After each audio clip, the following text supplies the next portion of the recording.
গোলাবারুদ, সাঁজোয়া যান নিয়ে ইউক্রেনের গুরুত্বপূর্ণ স্থাপনা লক্ষ্য করে একের পর এক হামলা চালাচ্ছে রুশ সেনারা। শুক্রবার কিয়েভের গুরুত্বপূর্ণ অস্ত্র ভাণ্ডারে হামলা চালানোর দাবি করে রাশিয়ার প্রতিরক্ষা মন্ত্রণালয়। এছাড়াও ইউক্রেনীয় বাহিনীর বেশ কিছু ড্রোন ও বিমান হামলা প্রতিহতের দাবিও করে ক্রেমলিন। এরই মধ্যে রাশিয়ার প্রেসিডেন্ট ভ্লাদিমির পুতিন বলেছেন, ইউক্রেনের বিপক্ষে যুদ্ধে জয়ী হতে পারমাণবিক অস্ত্র ব্যবহারের প্রয়োজন নেই। তাছাড়া নতুন করে সেনা মোতায়েনের কথাও তিনি ভাবছেন না। তার কথা স্পষ্ট, আপাতত ইউক্রেনে পরমাণু হামলার কোনো সম্ভাবনা নেই।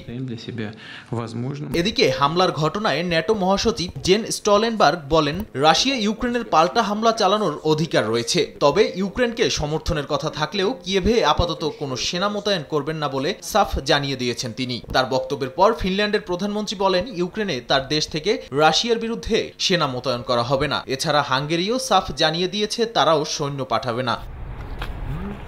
রাশিয়া আগেই হুঁশিয়ারি দিয়েছে যে ইউক্রেনে সেনা পাঠালে ন্যাটো ও রাশিয়ার মধ্যে সরাসরি সংঘর্ষ অনিবার্য হবে। এরই জেরে হয়তো দেশগুলো পিছপা হচ্ছে বলে মনে করছেন রাজনৈতিক বিশ্লেষকরা। নাদিম মারজান, সময় সংবাদ।